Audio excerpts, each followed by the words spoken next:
Dedicamos, ó Pai, nossas vidas em culto ao Senhor. E aqui nos encontramos, ó Pai, diante de Ti, para prestarmos este serviço de culto.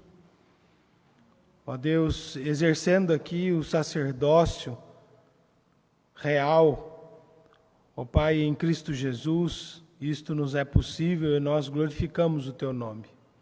Bendizemos ao Senhor, ó Pai, porque toda a bondade do Senhor tem sido dispensado a nós neste dia, com graça, com misericórdia, se renovando neste dia a nós, ó Pai. E assim nós louvamos o Teu nome, porque temos o Senhor, temos um Deus verdadeiro, que é vivo, um Deus que fala aos nossos corações e que age, ó Pai, a nosso favor.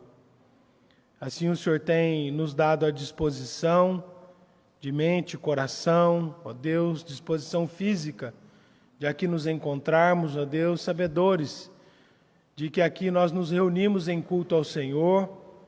Somos, ó Pai, uma família unida em Cristo Jesus, ó Deus, de maneira inseparável. Isso alegra o nosso coração, ó Deus, isso nos motiva a continuar a Te servir, pois bem sabemos, ó Pai, que pouco depende de nós esta obra e esta comunhão. Mas clamamos que o Senhor aumente a nossa fé, ó Deus, mova os nossos corações para que cada vez mais nós estejamos desejosos, ó Deus, de nos encontrarmos aqui, de vermos uns aos outros, de cuidarmos, ó Pai, uns dos outros. Seja conosco, ó Pai, para que desenvolvamos assim, ó Deus, a nossa comunhão, cresçamos em fé e sirvamos melhor ao Senhor como igreja do Senhor nesta localidade. E agora, ó Pai, nós clamamos pelo Teu perdão, pelo Teu socorro e misericórdia, ó Deus, pois aqui se reúne pecadores, criados, ó Pai, à imagem e semelhança do Senhor, ó Pai, mas que por causa do pecado estamos deformados, ó Deus, e nossos atos, nossos pensamentos e palavras muitas vezes, ó Deus, ofendem ao Senhor, ó Pai, e não glorificam o Teu santo nome. Por isso nós rogamos o Teu perdão sobre nós e que essas deformações, ó Deus, sejam reformadas à luz da Tua palavra. Que o nosso agir, nosso pensar, ó Deus, nosso proceder, ó Pai, seja reformado dia a dia à luz da palavra do Senhor, à luz de Cristo Jesus, o nosso Salvador. Essa é a nossa oração, em nome de Cristo Jesus. Amém. Vamos cantar Grande é o Senhor.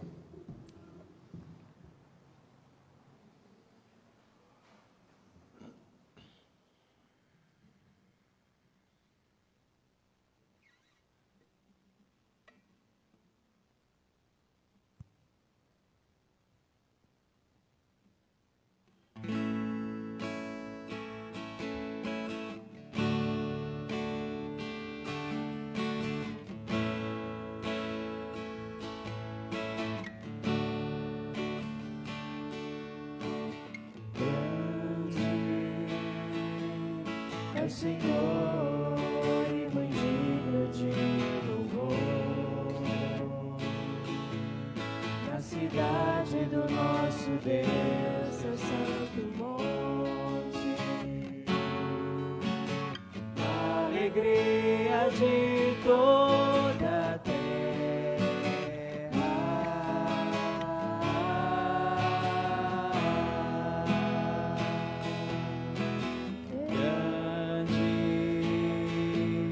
É o Senhor em quem nós temos a vitória e que nos ajuda contra o inimigo. Por isso diante dele nos prostramos,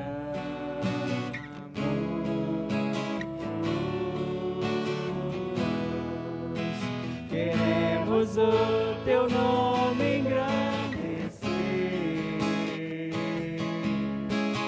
e agradecer-te por Tua obra em nossas vidas.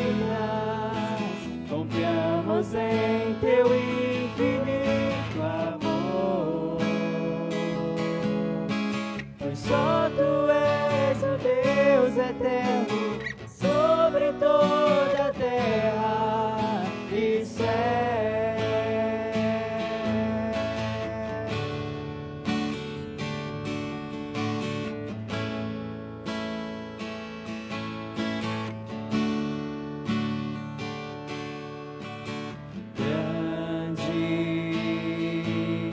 É o Senhor e muito dignos de louvor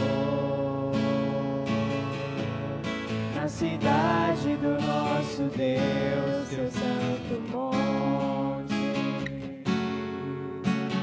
A alegria de toda a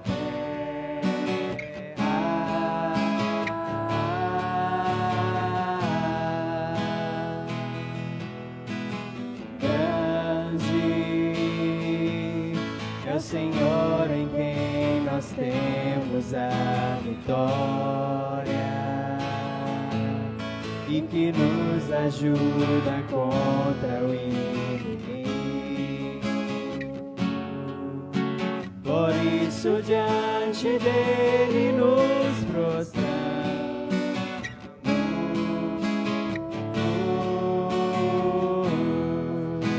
Queremos o teu nome engrandecer e agradecer-te por tua obra em nossas vidas. Confiamos em teu infinito amor, pois só tu és o Deus eterno sobre toda a terra e céu.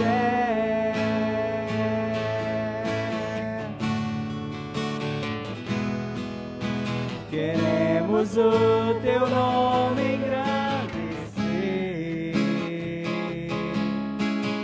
e agradecer-te por tua obra em nossas vidas. Confiamos em teu infinito amor, pois só tu és o Deus eterno sobre toda a terra e céu.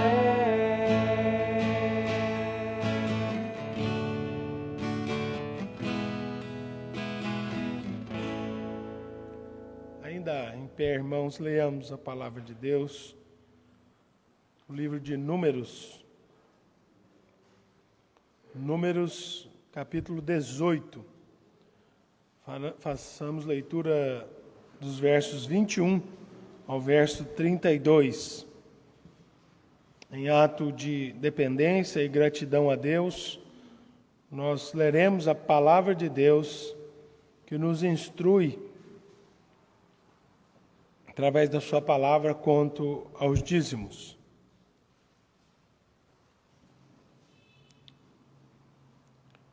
Diz assim, então, a palavra do Senhor. Aos filhos de Levi dei todos os dízimos em Israel por herança, pelo serviço que prestam, serviço da tenda da congregação. E nunca mais os filhos de Israel se chegarão à tenda da congregação, para que não levem sobre si o pecado e morram. Mas os levitas farão o serviço da tenda da congregação e responderão por suas faltas. Estatuto perpétuo é este para todas as vossas gerações. E não terão eles nenhuma herança no meio dos filhos de Israel. Porque os dízimos dos filhos de Israel, que apresentam ao Senhor em oferta, dei-os por herança aos levitas, porquanto eu lhes disse, no meio dos filhos de Israel, nenhuma herança tereis. Disse o Senhor a Moisés, também falarás aos levitas, e lhes dirás, quando receberdes os dízimos da parte dos filhos de Israel, que vos dei por herança, deles apresentareis uma oferta ao Senhor, o dízimo dos dízimos. Atribuir-se-vos-á a vossa oferta, como se fosse cereal da eira e plenitude do lagar. Assim também apresentareis ao Senhor uma oferta de todos os vossos dízimos, que receberdes os filhos de Israel, e deles dareis a oferta do Senhor a Arão, o sacerdote. De todas as vossas dádivas apresentareis toda a oferta do Senhor, do melhor delas, a parte que lhe é sagrada. Portanto, lhes dirás: quando oferecerdes o melhor que há nos dízimos, o restante destes, como se fosse produto da eira e produto do lagar, se contará aos levitas. Comê-lo-eis em todo lugar, vós e a vossa casa, porque é vossa recompensa pelo vosso serviço na tenda da congregação. Pelo que não levareis sobre vós o pecado, quando deles oferecerdes o melhor, e não profanareis as coisas sagradas dos filhos de Israel, para que não morrais. A palavra do Senhor nos instrui, irmãos,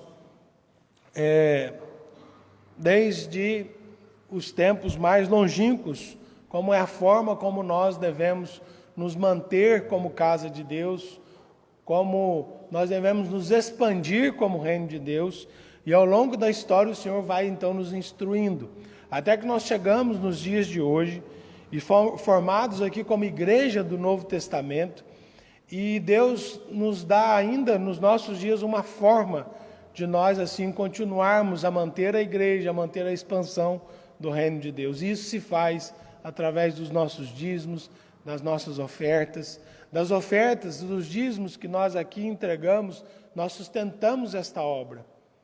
Nós criamos, assim, possibilidade e meios para que se desenvolva, então, o Evangelho aqui neste local e Brasil afora.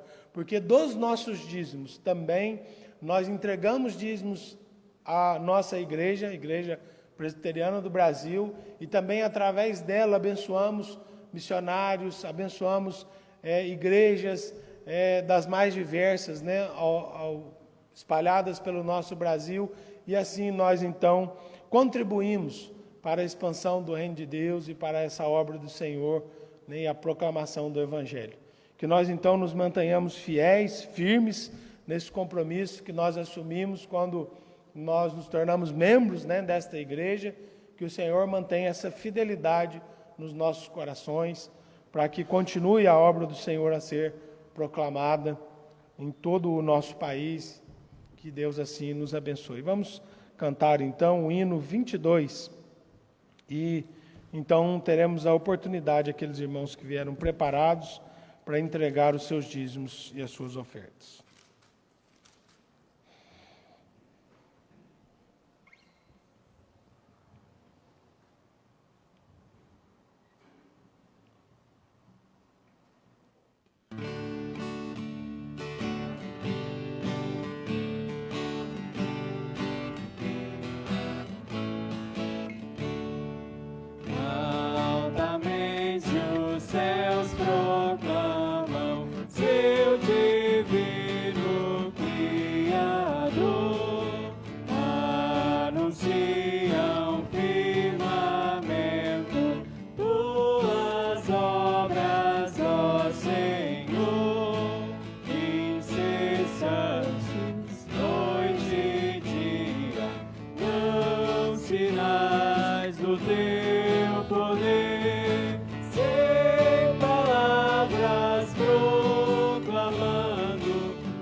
Majestoso sol caminha pelos céus com esplendor,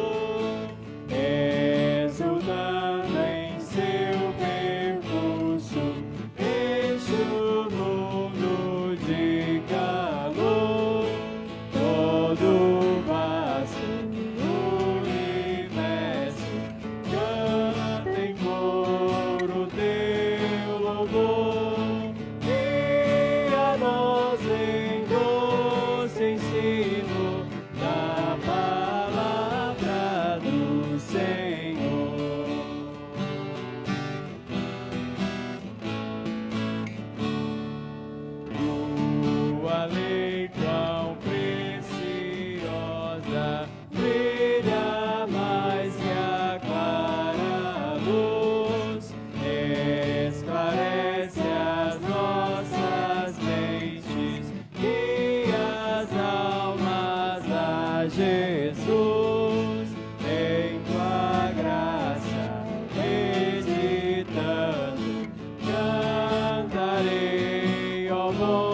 assentar.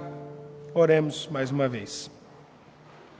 Deus Santo, Todo-Poderoso, louvamos, bendizemos o Teu nome, ó Pai, porque Tu nos dás o privilégio de aqui, neste culto ao Senhor, em ato de dependência e gratidão ao Senhor, ó Pai, aqui consagrar as nossas vidas, consagrar, ó Pai, os dízimos e ofertas ao Senhor. Mantenha-nos, ó Deus, fiéis a Ti, porque Tu és fiel conosco, ó Pai, e nada tem nos deixado faltar. Em dias tão difíceis que vivemos, ó Deus, o Senhor tem providenciado, ó Pai, para que nós continuemos aqui firmes, ó Deus, com os nossos compromissos, ó Pai, com as nossas contas em dias, ó Deus, porque o Senhor tem atendido, ó Pai, as nossas orações e nada tem nos deixado faltar, ó Pai. Obrigado, ó Deus, pelo Teu sustento. Obrigado porque é o Senhor quem nos dá, ó Pai, tudo aquilo que nós temos, ó Deus, e ensina-nos, ó Deus, a Te servir, ó Pai, glorificando o Teu nome com os nossos bens, ó Deus, com as nossas posses. Ó Deus, ser conosco como igreja do Senhor, ó Pai, para que também possamos abençoar aqueles nossos irmãos, ó Deus, que necessitam da nossa ajuda, ó Pai, que através da nossa junta diaconal, através dos nossos atos de misericórdia, ó Deus, possamos abençoar aqueles nossos irmãos e amigos, ó Pai, que necessitam, ó Deus, de uma ajuda, ó Pai, que assim o Senhor nos abençoe e disponha os nossos corações, ó Pai, para abençoar esses nossos irmãos. Agora, ó Deus, prepara os nossos corações para ouvir a mensagem do Senhor. Nós carecemos, ó Pai, desta mensagem, pois as nossas almas, ó Deus, o nosso coração, ó Pai, depende totalmente do Senhor. Ó Pai, a Tua palavra, ela é eficaz, ela é a verdade, ó Deus, absoluta para nós, ó Deus, e assim nós clamamos que o Senhor abra o nosso entendimento para que, ó Deus, de maneira eficaz a Tua palavra seja aplicada na nossa vida e que assim, ó Deus, através do nosso proceder, dos nossos relacionamentos, ó Pai, seja evidenciada a verdade do Senhor que entrará nesta manhã nos nossos corações. Abençoa-nos, ser conosco, abençoa o Teu servo, Deus que vai pregar a Tua palavra, e assim nós Te louvamos, bendizemos, agradecidos por tudo, em nome de Cristo Jesus. Amém. A palavra está com o reverendo Diogo.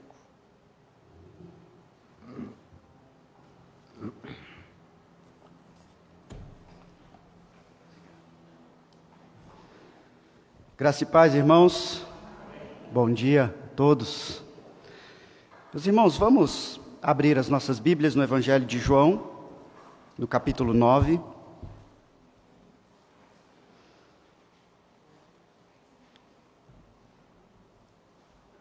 Gostaria que vocês observassem, antes da leitura, todo esse capítulo 9 aí na sua Bíblia.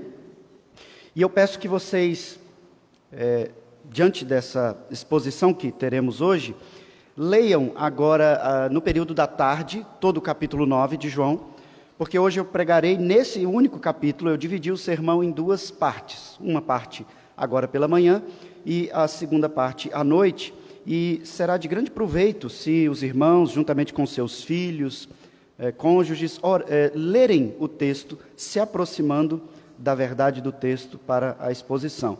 E observe que aí na sua Bíblia, capítulo 9 de João, nós temos um trecho inicial que vai do verso 1 ao verso 12, onde Jesus ali cura um cego de nascença.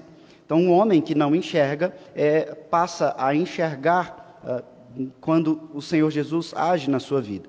Do verso 13 até o verso 34, nós temos outros homens cegos também, que não são capazes de enxergar mesmo no contato com Cristo. Você verá esse contraste. Então, um completamente cego que passa a enxergar e um grupo de cegos espiritualmente que não enxergam. E então, no último trecho do 35 ao 41, quando Jesus então se dá a conhecer de forma nítida e clara aquele primeiro homem que passou a enxergar. E é importante você entender nesse contexto para que nós nos encontremos. Apliquemos o texto por meio do agir do Espírito Santo. Quem somos nós?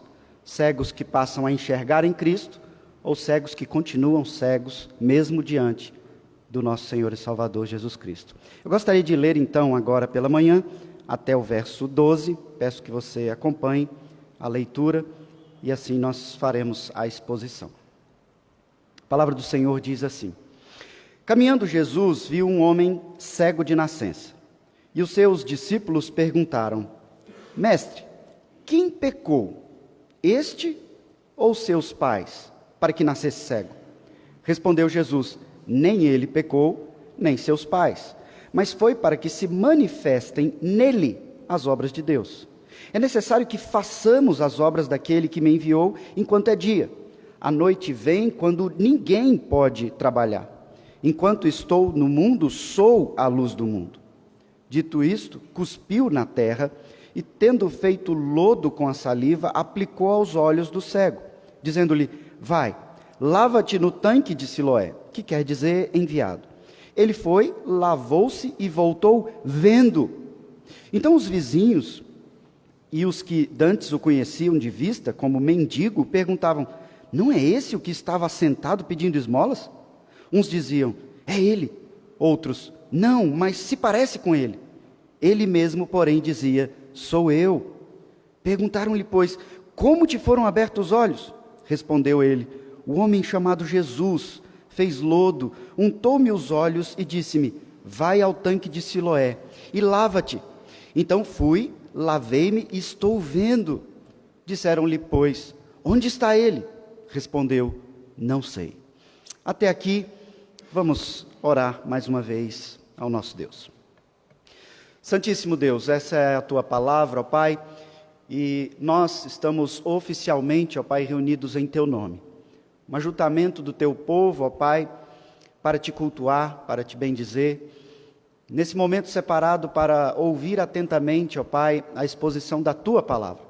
Não a palavra, ou opinião, pensamento, filosofia do Diogo ou da Igreja Presbiteriana do Brasil, mas sim a Tua palavra, que tanto nossa igreja a nível nacional, local, como eu mesmo, ó Pai, temos nos esforçado para sermos fiéis a este sentido, o sentido da Tua palavra, o sentido do texto. Não vários sentidos, mas o sentido que o Senhor imprimiu neste texto para que nós entendêssemos.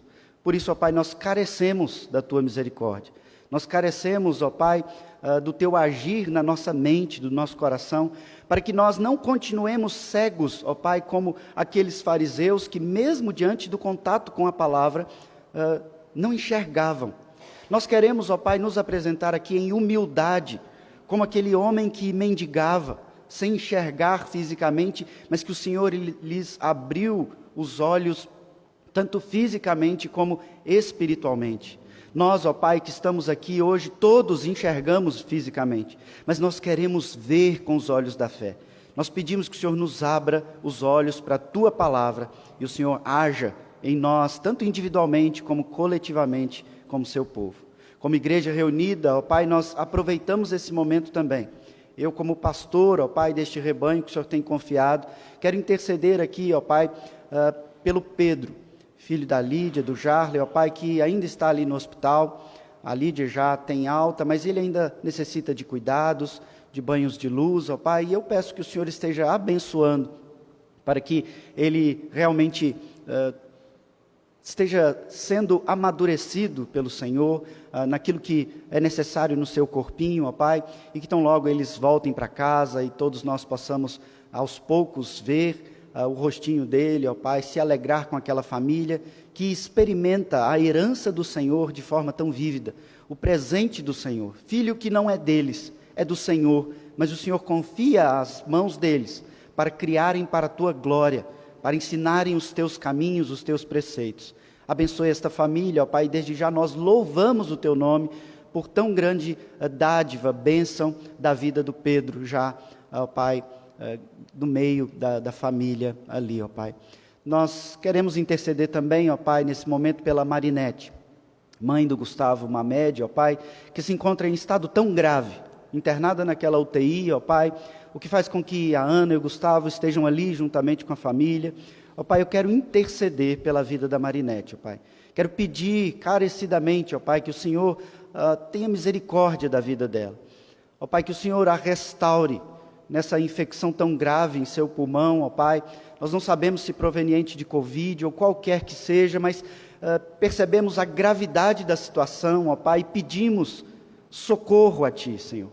Há muito que nós gostaríamos de vivenciar e testemunhar de Ti para toda aquela família, ó Pai, e nós clamamos pela vida dela. Clamamos, ó Pai, que o Senhor esteja dando discernimento e usando desse momento para alcançar e abençoar o João Mamed, ó Pai, assim como a Laura, toda aquela família, todos que ali cercam, ó Pai, abençoando-os, conduzindo-os e trazendo-os a Cristo Jesus, para que eles enxerguem com os olhos da fé, assim como nós veremos nesse texto hoje, ó Pai. São esses os motivos da nossa oração. Nós te clamamos, te agradecemos, em nome de Jesus. Amém. Meus irmãos, a reencarnação é apresentada constantemente como uma solução bem comum, diria assim, para vários problemas do mundo que nós não conseguimos entender os propósitos. Então, quando uma criança nasce com uma deformidade, uma deficiência, ou qualquer que seja, muitas pessoas, mundo afora, entendem que a única forma de explicar aquele nascimento, algo que seria injusto, uma criança sem maldade, sem vivência no mundo, alguns dizem, a única forma de conciliar isso na minha mente é a reencarnação. É imaginar que essa pessoa, em um outro período, fez algo grave e agora ela estaria pagando por seus erros, reencarnando em uma outra pessoa com essa deficiência, essa deformidade, essa dificuldade. E assim se segue uma explicação sobre todos esses problemas graves e inexplicáveis do mundo. Alguns pensam de diversas formas, como doenças gravíssimas, ou no nascimento, depois. Seria uma explicação lógica. Essa pessoa fez algo muito ruim no passado, e agora ela tem uma chance de, sendo melhorada, pagando pelos seus erros, até que ela se torne uma pessoa completamente iluminada, uma pessoa elevada, uma pessoa bondosa. E assim se explica porque durante a história da humanidade existiram pessoas tão bondosas que se doaram tanto. Essa ideia de reencarnação, ela não está sozinha. Há muito tempo atrás, nos tempos ali de Pitágoras, houve uma grande ideia difundida da mentepsicose, ou a transmigração. E essa ideia de mentepsicose, ou transmigração é o nome mais popular, ela difere da reencarnação, porque a reencarnação só acontece de humanos para humanos. A transmigração aconteceria também de humanos para animais, para vegetais, e assim, à medida que a pessoa morre, ela transmigra para um outro animal, uma planta ou outro humano, a fim de que ela vá expurgando a maldade, o pecado e se tornando um ser iluminado. E eu começo a falar para vocês sobre isso, são assuntos que vocês devem ouvir por aí, ainda que de forma sutil. Algumas pessoas que olham para uma criança que nasce com síndrome de Down, por exemplo, e não entende por que Deus faz isso, por que essas coisas acontecem, por que existe tanta coisa ruim no mundo. E quando algumas pessoas já me perguntaram sobre isso, tem sido bem comum na minha vida, essas perguntas, a minha resposta a essas pessoas, ela segue sempre no mesmo sentido. Veja, eu digo para as pessoas que o evangelho que nós temos, a Bíblia nos traz uma boa nova, o evangelho da boa notícia, exatamente constatando que o mundo está quebrado, que coisas ruins acontecem. O mundo, ele vive debaixo de trevas, e vamos entender como trevas todas essas coisas ruins, e não tem como a gente dizer que coisas ruins são coisas boas nesse sentido, são ruins, mas elas não são ruins porque uma pessoa errou no passado e ela agora precisa expurgar na terra até ela se tornar boa, e a terra toda então atingirá no futuro um plano de melhoria, onde não haverá mais maldade, onde não haverá mais guerra. Veja, não é isso que o Evangelho apresenta. O Evangelho diz: há de fato a maldade, e a maldade ela é consequência do pecado que se instalou, e a maldição que é proveniente desse pecado, que está sobre a terra, sobre os homens, sobre a natureza. E o Evangelho então é a grande notícia: ei, esse mundo quebrado tem uma esperança. Esse mundo quebrado tem uma redenção, não uma reencarnação, não uma transmigração. Esse mundo quebrado, onde nós nos deparamos com uma série de dificuldades e de questionamentos, ele tem uma solução. Jesus Cristo, o Senhor, veio para fazer nova todas as coisas, para fazer com que o homem seja redimido de suas maldades. Não que o homem próprio consiga se redimir, mas em Cristo esse homem encontre nova vida. Aquele que mentia, aquele que roubava, aquele que matava, agora encontra novidade de vida. Vida aperfeiçoada em Cristo. Aquele que não pecou, aquele que andou em perfeita estatura, graça sobre a terra, ele chama as pessoas a viverem nele, conforme a sua palavra. E essas pessoas então são redimidas. O nome de Deus é glorificado, e há plena convicção de que essas pessoas, quando passado o dia, e entendamos o dia como esse tempo de vida, quando passado esse tempo, nós viveremos eternamente no novo céu, nova terra, novos corpos glorificados. Corpo glorificado. Essa é a notícia do Evangelho. A Bíblia não se cala sobre os problemas do mundo, eu digo a essas pessoas que perguntam e encontram na reencarnação solução. Digo não, o Evangelho trata disso, a Bíblia trata disso. O mundo está quebrado. As coisas estão amaldiçoadas, o mundo vive em trevas, e o Evangelho é justamente a boa nova. Vem para cá, para que você então conheça e viva essa esperança. É isso que nós vemos aqui nesse texto, quando Jesus está andando com seus discípulos, e eles se deparam ali com um homem cego de nascença. E a ideia de Pitágoras, a transmigração, já era conhecida naquele tempo. Ela foi muito difundida em meio aos egípcios, depois chegou aos gregos. Jesus Cristo se apresenta, meus irmãos, nós estamos vendo isso desde o capítulo 8, do verso 12 de João. Jesus se apresenta como a luz do mundo. E percebe que a ideia, a temática não mudou. O mundo está em trevas, Jesus é a luz. O mundo amaldiçoado faz com que crianças nasçam com problemas inexplicáveis, Jesus é a luz. O mundo faz com que pessoas matem, roubem, mintam, eu sou a luz. Esse é o tema que nós continuamos a observar. E Jesus, a luz do mundo, a verdade que liberta, está caminhando e vê um homem cego de nascença. A pergunta dos seus discípulos, ela é muito parecida com a pergunta que as pessoas que constatam a maldade em meio à humanidade fazem. Os seus discípulos perguntam: mestre, quem pecou? Este, cego de nascença, ou seus pais, para que nascesse cego? Veja na mente dos discípulos a ideia da reencarnação, da transmigração, ou de uma maldição, de uma forma talvez mística aqui. Por que ele nasceu cego?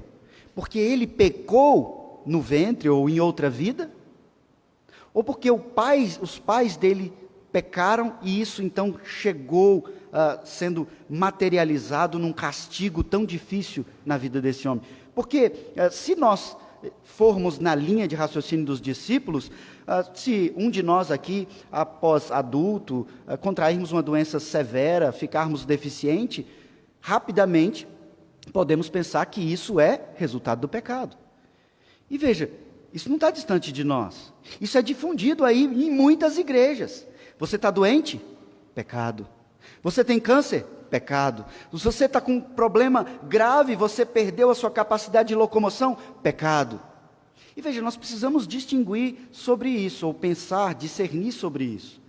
O pecado, de fato, ele habita em nós, todos nós pecamos. E a maldade existe, o nosso coração se acelera para o mal, nós temos todo esse contexto de mundo caído. Agora veja, se eu estou com febre, adoentado, eu preciso orar sim ao Senhor, mas não é um pecado específico que me causou aquela doença. A doença existe porque o mundo está debaixo de pecado, e não porque é uma consequência direta do pecado. O Senhor Deus, a Bíblia nos revela que Ele pesa a mão sobre os seus, Ele prova o seu povo. Mas você não vai encontrar este ensino de que imediatamente porque eu menti aqui, eu terei febre ali. Ou porque eu fiz algo aqui, eu então pego uma doença terrível aqui. Não é esse o ensinamento bíblico.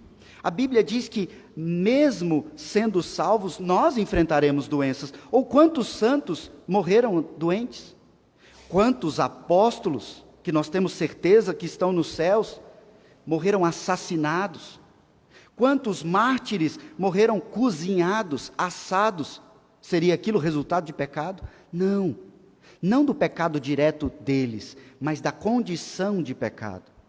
Então, essa ideia de pecado e consequência como doença, ela é muito difundida até hoje. E os discípulos de Cristo pensam naquilo, aquilo era difundido naquela época também, assim como hoje, está muito próximo de nós esse conceito. E eles ficam questionando, Senhor, de quem que é a culpa? Porque nós não conseguimos entender. Uma criança inocente nasceu simplesmente cega, nasceu com uma deformidade, ela não é normal. E Cristo, então, para explicar isso para os seus discípulos que estão olhando para trás, tentando entender de quem é o pecado, e Cristo para e ensina os seus discípulos a olharem para frente.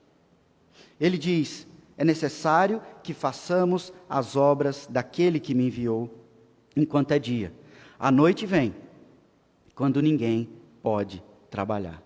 Veja, Cristo está conduzindo os seus discípulos aqui a entender que o pecado não é a causa imediata e direta daquela condição, um pecado em particular.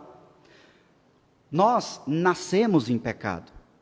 Salmo 51, verso 5, é o que Davi diz, eu nasci em pecado, eu fui concebido em pecado. E durante muitos anos, algumas pessoas pensaram que o ato de concepção era pecaminoso, e não é isso que o texto está dizendo. O que Davi ali fala em nome de Deus, na palavra de Deus, é: nós todos aqui nascemos em pecado. Eu fui visitar o Pedro, filho do Jarla e da Lídia. Gente, que menino lindo, perfeito, mas ele é pecador, ele carece da graça. Porque nós somos nascidos debaixo desse mundo que está caído. Ele tem pecado sim, nasce em pecado. Todos nós não fugimos, não somos neutros e então começamos a nos tornar pecadores por causa do meio, não. Nós nascemos em pecado, então quando Cristo diz, nem ele pecou, nem seus pais, ele está dizendo, tudo isso acontece para que se manifeste nele a glória de Deus. Cristo não está dizendo, não, esse jovem nunca pecou, ou seus pais nunca pecaram. Não é isso. Ele está dizendo, não há uma consequência direta. Não é por causa de um pecado específico que ele nasceu assim. Vamos olhar para frente agora. É necessário que façamos as obras daquele que me enviou. Nós já estudamos aqui na igreja o capítulo da nossa confissão de fé que fala sobre as boas obras. Nós já conversamos, eu já apliquei, já mencionei em sermões sobre as boas obras. O que são as boas obras, irmãos? Nós confundimos muito boas obras com atos de caridade. E atos de caridade são, de fato, boas obras. Mas boas obras são a vivência de todo o direcionamento da palavra. Orar é boas obras. Cultuar, atendendo à convocação, são boas obras. O Senhor nos chama a vivenciar as boas obras, são as obras da palavra de Deus. Não é só um ato de caridade. E Cristo então diz, nem ele pecou especificamente por isso, nem os pais dele pecaram especificamente por isso. É necessário que nós façamos as obras daquele que me enviou. De novo, a palavra enviou, Cristo enviado do Pai. Cristo coloca aqui no plural. Veja, quando você olha para um homem que está aí no chão, numa condição de cegueira, nós vamos ficar aqui resolvendo a incógnita da causa, ou nós vamos agir naquilo que Deus nos chamou a agir? Você vai encontrar em todas as Escrituras comandos diretos e claros, imperativos claros, sobre o que devemos fazer com relação ao próximo.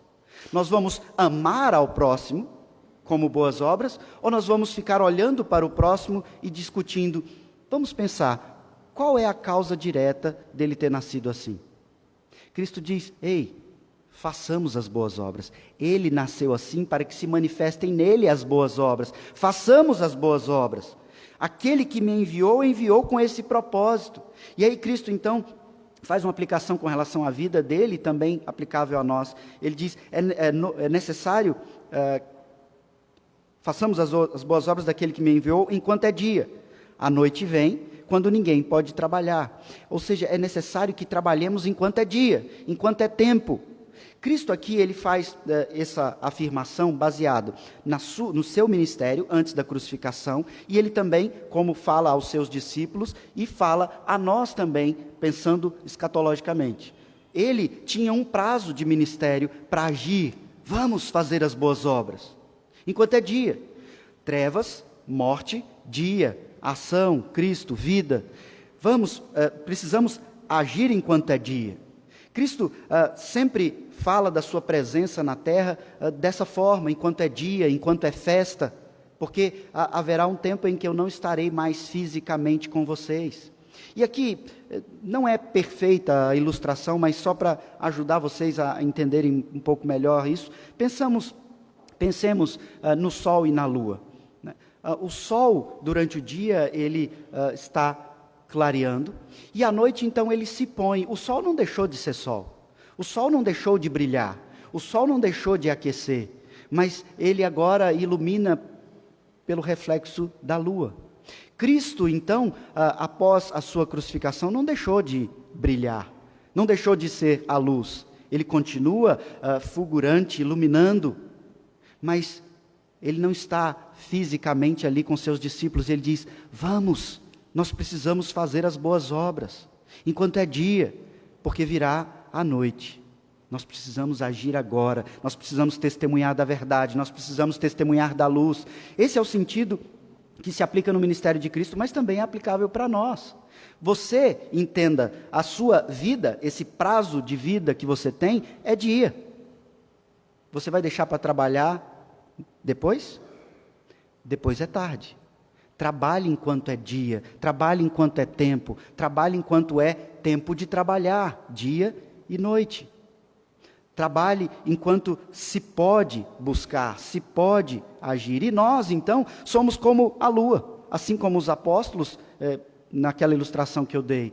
Nós não temos luz própria, nós refletimos, mas nós podemos ser uma lua cheia que reflete muito bem a luz de Cristo, ou podemos ser aquela coisa simplória, sem muito reflexo, sem muito da imagem de Cristo em nós. Cristo nos chama a sermos luz porque Ele é luz, entendendo que nós não temos luz própria, nós refletimos a luz dele. E por isso Ele chama os seus discípulos e automaticamente chama a nós a agirmos, refletirmos a luz, agirmos nas obras do Pai. Verso 5 deixa ainda mais claro tudo isso que eu disse, quando ele diz, enquanto estou no mundo, eu sou a luz do mundo. Cristo não deixou de brilhar, mas Cristo nos comissionou a refletir essa luz, a verdade. Então, dito isso, ele cuspiu ali na terra, verso 6 diz, e tendo feito lodo com a saliva, ele aplicou aos olhos do cego. E ele disse, vai, lava-te no tanque de Siloé, que quer dizer enviado. Aqui, irmãos, uma série de teólogos, de estudiosos, querem discutir sobre por que o método do lodo, da terra, Foi porque o homem foi criado do barro, ou foi por isso, ou foi por aquilo. Veja, o método não é o mais importante aqui do texto.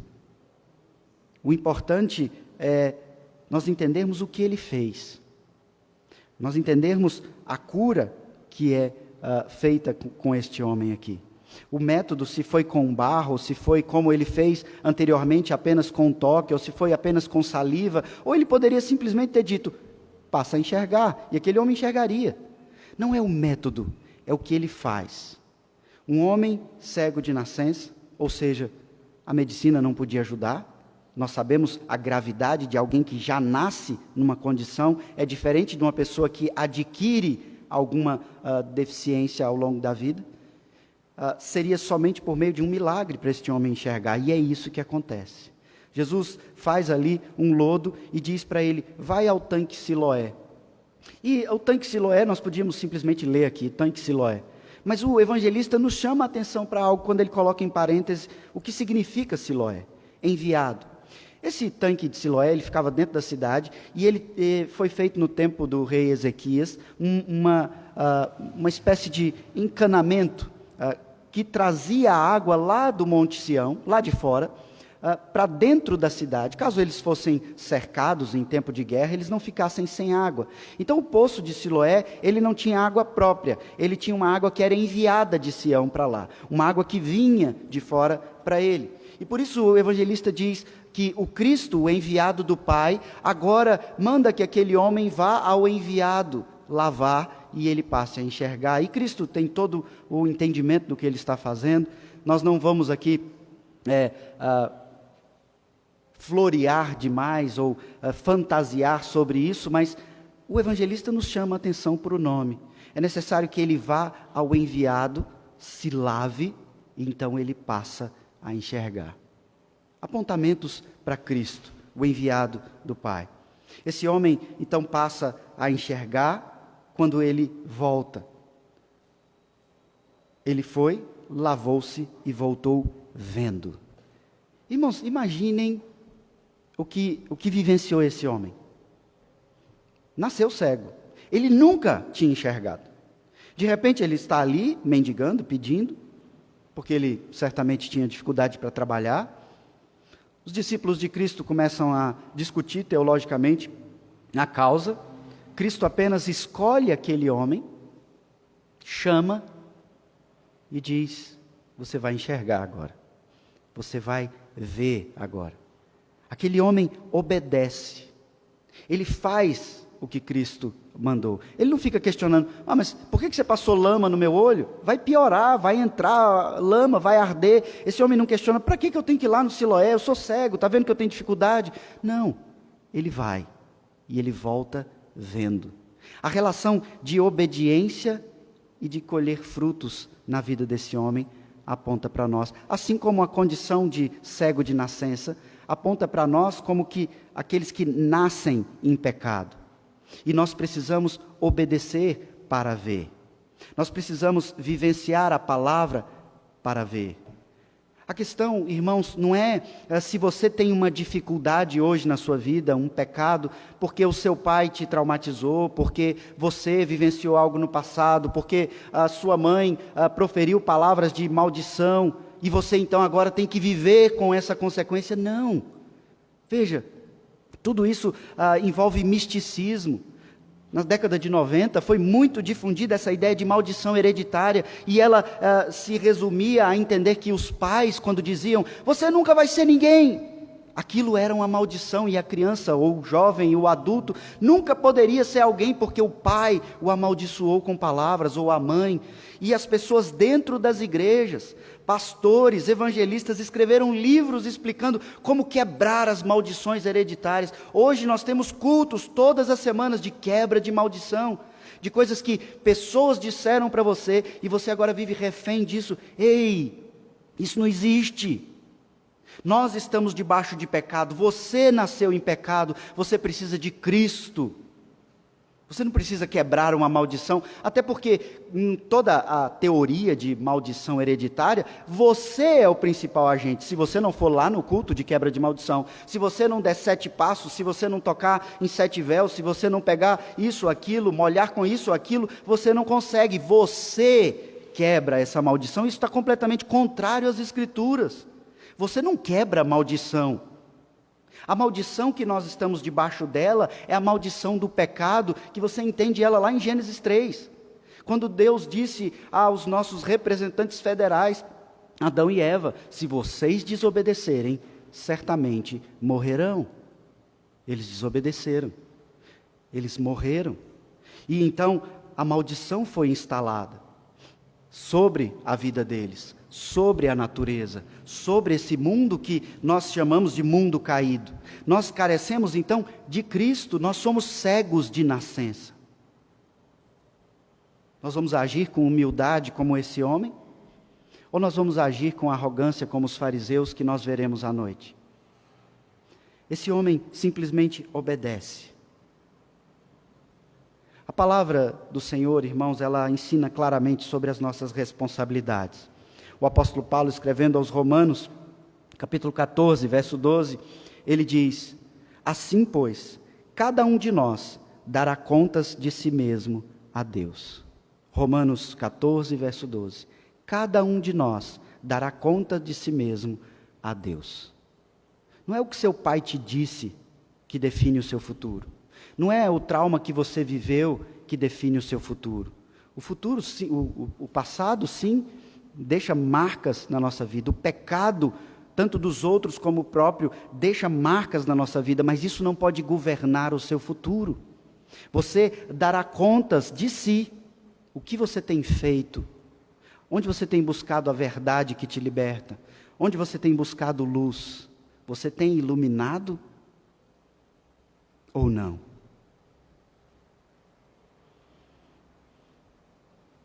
Os vizinhos ficam espantados quando veem aquele homem voltar enxergando. Eles conheciam ele. Ele nasceu cego, ele vivia por ali pedindo dinheiro, pedindo as coisas. E as pessoas, no verso 8, perguntam: não é esse o que estava sentado pedindo esmolas? E uns diziam, é ele. E outros, não, mas parece com ele. E ele mesmo diz, ei, sou eu. E as pessoas, mas como assim? Como é possível? Alguém aí sabe de algum profeta, alguma coisa? Que isso só é possível por meio de milagre. Como que aconteceu isso na sua vida? Você está enxergando? Estou. E aqui, irmãos, começa uma série de discussões que nós veremos do resto do capítulo 9 até hoje à noite. Quem te curou? Como que isso foi feito? Como é possível?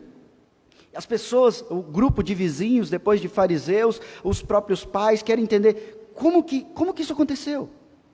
E ele responde naturalmente como é. Um homem chamado Jesus fez lodo, untou-me os olhos e disse-me, vai ao tanque de Siloé, lava. Então eu fui, lavei-me e estou vendo. E disseram eles, pois, onde está ele? E ele disse, não sei. O que aconteceu na sua vida, na sua conversão? Seja ela momentânea ou seja ela desenvolvida ao longo da sua vida. Você consegue explicar exatamente? Não. Mas assim como esse homem, a gente diz, sou eu. Ei, aquele Diogo que a Patrícia conheceu, já era. Não, mas peraí, é o Diogo? É. Parentes, agora na nossa viagem, que uma tia da Patrícia que não víamos há, não sei, quase 15, 16, 17 anos, não sei, não lembro agora. Ela disse, conversando, e disse, mas vem cá, não consigo conceber, você é pastor? Como é isso? E eu sou pastor.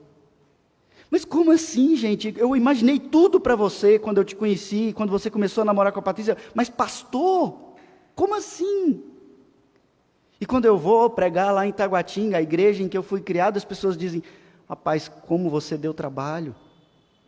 Como assim? Me explica isso. O que Deus fez na sua vida? E eu digo: eu fui lá e eu voltei vendo. Sabe, não foi eu, é Cristo. E eu repito isso para vocês constantemente. Eu nunca me afastei da igreja, mas demoraram mais de 20 anos para eu entender o Evangelho, para eu enxergar o Evangelho. Eu era cego e achava que enxergava. Você só vai enxergar, irmãos, quando você tiver atitude humilde diante do Senhor, de entender que você não enxerga. Eu não sou exemplo para ninguém. Estou cheio de pecados ainda. Não tenho dignidade nenhuma para ser pastor. Não tenho dignidade nenhuma para conduzir qualquer um de vocês por meus méritos. Mas a gente só passa a enxergar quando a gente reconhece que não enxerga nada. E sabe o que tem impedido tanto a mim quanto a você de vivenciar o que esse homem cego vivencia? Você acha que sabe. Sabe, é muito comum para nós crentes, especialmente depois de muito tempo de crente, nós achamos que entendemos as coisas. Nós achamos que conhecemos a Bíblia. Quanto eu ouço de pessoas mais experientes, até de parentes, dizendo: não, mas eu já vivi tudo isso aí na igreja, agora eu quero ficar mais na minha, eu quero dar uma descansada, eu já liderei demais, já sofri demais. Pastores machucados, dizendo: eu fiz de tudo, agora eu só quero descansar. Ei, é necessário trabalhar enquanto é dia, porque virá trevas. Nós precisamos agir enquanto é dia. Você está enxergando? Algo que é necessário acontecer nas nossas orações, irmãos, é nós reconhecermos isso. Nós oramos a Deus sabendo o que nós precisamos. Uma oração que é elogiada no contexto bíblico e que deve ser estimulada a nós é: Senhor, sonda-me, Senhor, me torna conhecido de mim até os pecados que me são ocultos. Eu não enxergo os meus próprios pecados, Senhor. Me ajuda a ver onde eu estou pecando. Normalmente, sabe como que a gente ora? Aquele pecado pontual que você se lembra, você diz: perdão, Senhor, e perdão por aquele. Mas e você só tem aquele pecado? Você só tem essa dificuldade? Humildade para reconhecer que nem mesmo você está enxergando o que você está fazendo, e pedindo, e peça ao Senhor: Senhor, me ajuda a enxergar. Senhor, eu não sei o que é melhor para mim, mas eu quero que o Senhor me conduza por meio da sua palavra. Me conduza a viver a tua palavra. Me dá condições de viver a tua palavra. Senhor, eu tenho larga experiência na igreja, mas eu quero ver. Eu quero vivenciar a tua palavra. Eu estou com os olhos escurecidos, como com escamas. Eu não estou enxergando. Eu não sinto mais aquele fervor, eu não sinto mais aquela fé, eu não sinto mais essa vontade. Eu deveria fazer mais, mas não faço. Porque falta motivação, falta vontade. E como você conserta isso, irmãos? Oração humilde. Reconhecendo ao Senhor que você não enxerga nada, que você precisa dEle. E você precisa fazer isso enquanto é dia. É bem comum, e eu já disse a vocês em outras vezes, é bem comum as pessoas orarem desesperadamente, buscarem ao Senhor desesperadamente quando elas estão lá no leito de morte, quando elas descobrem uma doença terminal. Ali nós vemos uma busca de um coração quebrantado, humilde. E o Senhor Jesus diz: ei, trabalhe enquanto é dia. Nós estamos debaixo de um mundo que está amaldiçoado. Você acha que porque você é crente, você não vai enfrentar aquelas coisas terríveis que você tem visto aí nos telejornais? A Bíblia não te promete isso. É necessário que você trabalhe enquanto é dia. Busque ao Senhor enquanto é tempo, com humildade e reconhecimento de que Ele enxerga todas as coisas. E à luz da palavra dele, você pode enxergar muito mais do que você tem enxergado. E não tem tempo de experiência cristã que dê a você condições de já ter enxergado tudo. Você precisa lutar para enxergar com os olhos da fé, com a humildade de quem reconhece uma deficiência congênita, a deficiência do pecado. Você nasceu em pecado, o seu coração trabalha contra você, o mundo trabalha contra você, e Satanás está ao seu derredor armando ciladas. Você não precisa desesperadamente de Cristo para iluminar o seu caminho, da palavra para te apontar quais são as suas boas obras, do Senhor mostrar em seu coração quais são os pecados ocultos. Hoje à noite nós teremos Santa Ceia. E a instrução da palavra de Deus, segundo o apóstolo Paulo, é que nós devemos sondar os nossos corações. Cada um, examine-se a si mesmo. Então, coma do pão e beba do cálice.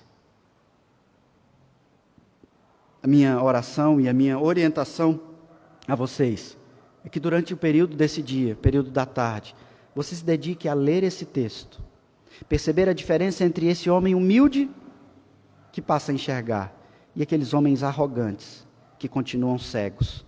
E então, se preparando para isso, você vem ao culto da noite, com o coração humilde, clamando ao Senhor para enxergar.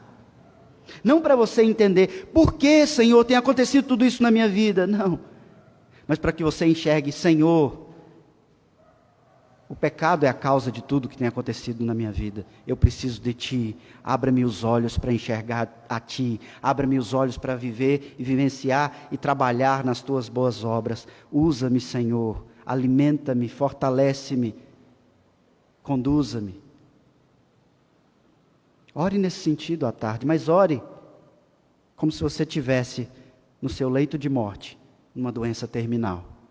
Ore como quem realmente reconhece a necessidade desesperadora de estar no mundo amaldiçoado, cego para a luz de Cristo. Eu quero orar nesse momento e encerrar. Senhor Deus, Pai de amor, nós louvamos o Teu nome, ó Pai. Nós Te bendizemos pela Tua palavra, ó Pai, que é inerrante e nos aponta sem rodeios, ó Pai, a nossa condição. Obrigado, ó Pai, porque através de um texto que apresenta a cura de um homem fisicamente cego, mas uma cura que não se resumiu ao físico daquele homem, não à temporalidade dessa vida, mas uma cura que fez com que ele abrisse os olhos da fé, como nós veremos ainda hoje à noite. Obrigado, ó Pai, porque observando esse texto, aquilo que foi feito por Cristo, enquanto nessa terra, nós podemos perceber claramente, ó Pai, que nós também nascemos em pecado, e carecemos, ó Senhor, de cura, ó Pai, de abertura de olhos, especialmente os olhos da fé, e também, ó Pai, das nossas questões físicas. Nós carecemos do Senhor para tudo, ó Pai, e pedimos que o Senhor nos instrua, nos fale, nos permita enxergar. Aquele homem, ó Pai, voltou a ver, e nessa altura do texto ele não sabia onde estava Jesus. Nós bem sabemos onde está Cristo, assentado no alto sublime trono, governando todas as coisas, de onde há de vir e julgar. E nós estamos aqui, ó Pai, e proclamamos ser servos desse reino, do reino do Senhor Jesus, servos que vivem conforme a instrução do nosso Rei. Portanto, ó Pai, abra-nos os olhos para as boas obras desse reino.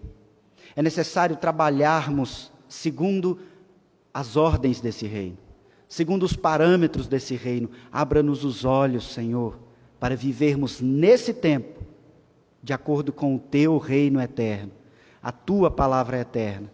E para que nós vivamos assim, ó Pai, nós precisamos que o Senhor mesmo feche os nossos olhos para as coisas desse mundo e abra-nos os olhos para as coisas lá do alto, para as orientações da Tua palavra, para a vivência na fé em Cristo Jesus. É isso que nós te pedimos, ó Pai, nesta manhã. Peço, ó Pai, que o Senhor traga o Teu povo a este culto noturno que nós faremos, para que nós concluamos, ó Pai, esse texto e tenhamos ainda mais aplicações e aprendizados e possamos, ó Pai, encerrar esse dia do Senhor repletos, cheios da Tua palavra, de olhos bem abertos, de corações transformados, para que assim, ó Pai,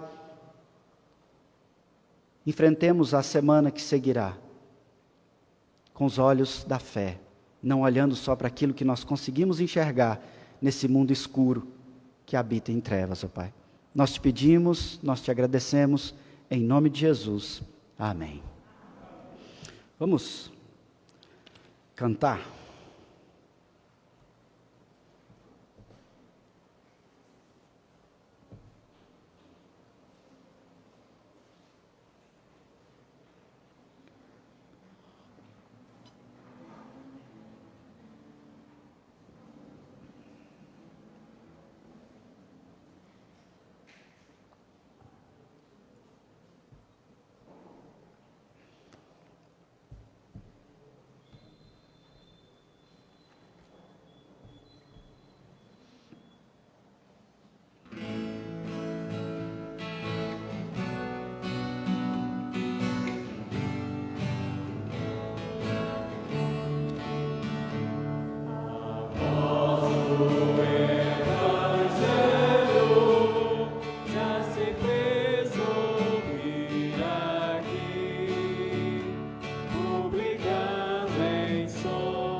Que a graça do nosso Senhor e Salvador Jesus Cristo, que o amor de Deus, o nosso eterno e glorioso Pai, e as ternas consolações do Santo Espírito de Deus repouse sobre vós, Igreja Presbiteriana Central, e sobre todo o povo de Deus espalhado por toda a terra, desde agora e para todo sempre. Amém.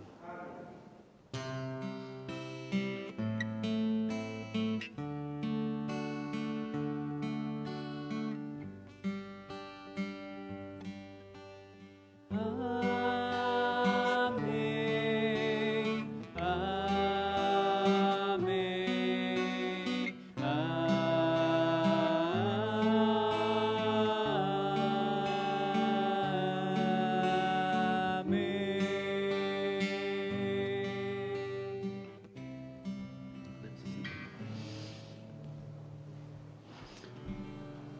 Meus irmãos, eu orei pelo Pedro, né, da Lídia, do Jarley, e recebi a notícia que eles acabaram de receber alta, já estão indo para casa.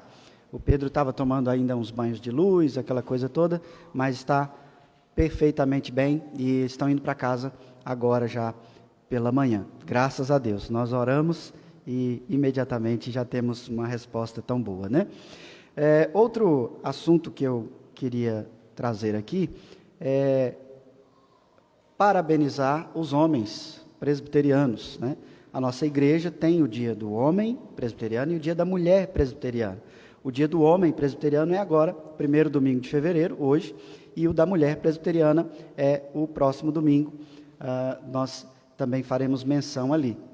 E nós, então, eu quero chamar os homens aqui à frente, para eles ficarem aqui, para a gente orar por vocês e também entregar aqui uma lembrança simbólica, parabenizando por esse dia.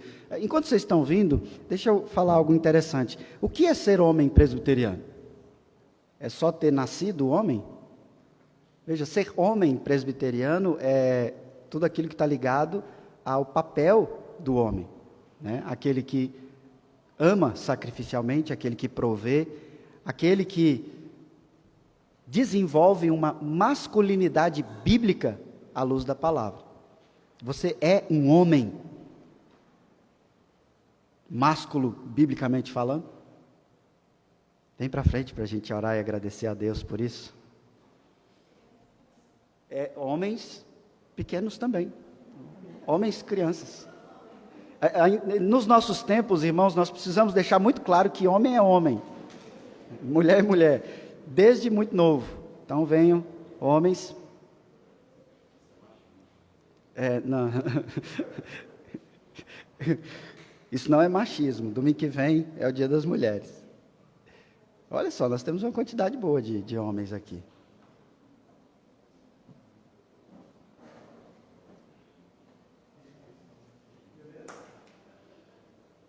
Eu gostaria de pedir que uma mulher ore. E eu sei que a nossa irmã Maria do Bonfim acabou de pegar a netinha, mas eu queria pedir para ela vir aqui à frente e orar por esses homens, tanto agradecendo como pedindo a bênção de Deus sobre a vida destes homens presbiterianos.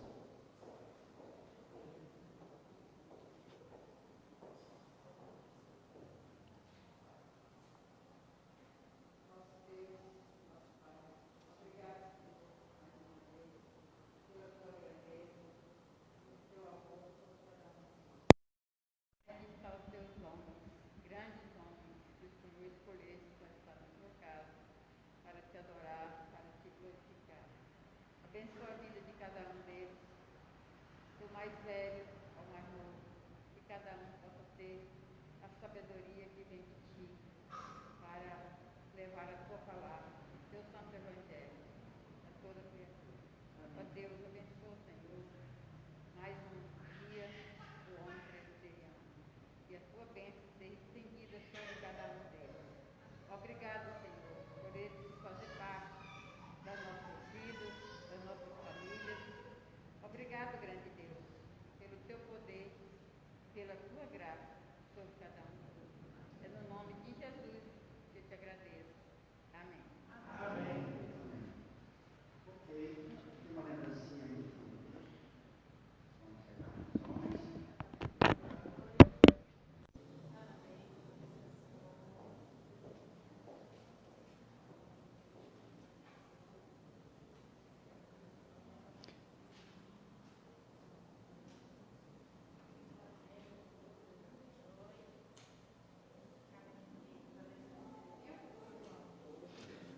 No decorrer do ano, eu quero desenvolver um planejamento, desde 2018 que nós estamos trabalhando nisso.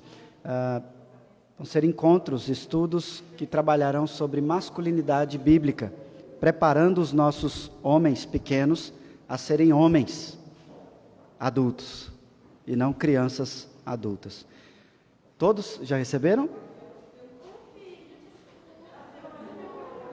É porque é filha, ela não enxerga como homem ainda, né? Ok. Eu quero pedir que os irmãos podem se sentar, mas eu quero pedir que o reverendo José Maria, o presbítero Helden, continue aqui na frente. Nós vamos orar pelos aniversários, boda de casamento, né? Tá chegando? Denise vai lembrar. Tá. Que dia que é o aniversário de casamento de vocês aqui? Tá dia 8. Reverendo José Maria também. E eu queria pedir para a nossa irmã Rosana vir aqui orar. É aniversário do reverendo José Maria. A Patrícia tem aqui uma lembrancinha de presente para o reverendo José Maria. E também o aniversário de casamento, pedi para a Denise vir aqui à frente com o presbítero Helden. Eles vão celebrar mais um ano de matrimônio. E, irmãos, antes da irmã Rosana orar, quero aqui externar a minha alegria de forma pública de ter o reverendo José Maria como um colega de trabalho tão bom, né? Nós tivemos vários momentos em que conversamos sobre a continuidade do pastoreio dele como pastor auxiliar dessa igreja, e essa semana mesmo eu mencionei com o presbítero Helden. Eu tenho no meu coração um desejo, não sei como Deus vai conduzir, de que eu não vou separar desse homem enquanto Deus der vida a nós dois, e enquanto Deus assim der essa alegria e satisfação. Eu aprendo muito com ele, e nós temos uma parceria realmente muito edificante. Eu tenho prazer em sentar no banco e ouvi-lo pregar. Então, é uma alegria, reverendo, vê-lo. Quando eu vejo tantos pastores acima dos 70 já fazendo aquelas viagens, né? Aquela licença poética depois dos 70, né? Ele é tão firme, tão conciso, nos leva aos céus e nos leva a enxergar a gravidade do inferno de forma tão simples, né? Oremos sempre agradecendo a Deus pela vida do reverendo Zé Maria e pedindo a Deus que continue a nos conduzir. É um prazer tê-lo conosco, viu? Rosana, pode orar para nós, por favor?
Irmãos, quero dar apenas 2 avisos.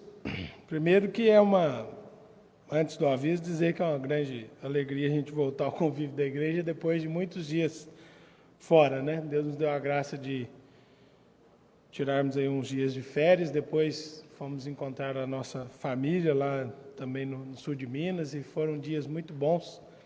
Deus nos deu a graça de aproveitar, né, de descansar, foi muito bom. Mas também a gente fica com muita saudade, né, do convívio da igreja, dos irmãos, e agora nós estamos de volta. E nós iremos iniciar a nossa classe de catecúmenos, nós já temos pessoas interessadas, pelo menos 2 pessoas que se manifestaram, né, o interesse, o desejo de se tornarem membros da igreja, e aí nós iniciaremos já nessa semana. Agora, após o término aqui desses avisos, eu vou me reunir com aqueles que tiverem o desejo de iniciar a classe de catecúmenos aqui na sala, apenas para a gente se conhecer ali, né, e ver como é que vai ser a dinâmica, né, dessas nossas aulas, porque a gente vai aproveitar também aí para fazer bastante coisa de forma digital, né, de forma online, e enfim, depois quando retornar à escola dominical, a gente vai também fazer presencial, e nós temos conversado aí no conselho, inclusive na última reunião que tivemos, que certamente agora no próximo mês a gente já vai conseguir se organizar para voltar à escola dominical aqui na nossa igreja. E também, durante essa semana, eu vou enviar para os homens da igreja um breve formulário.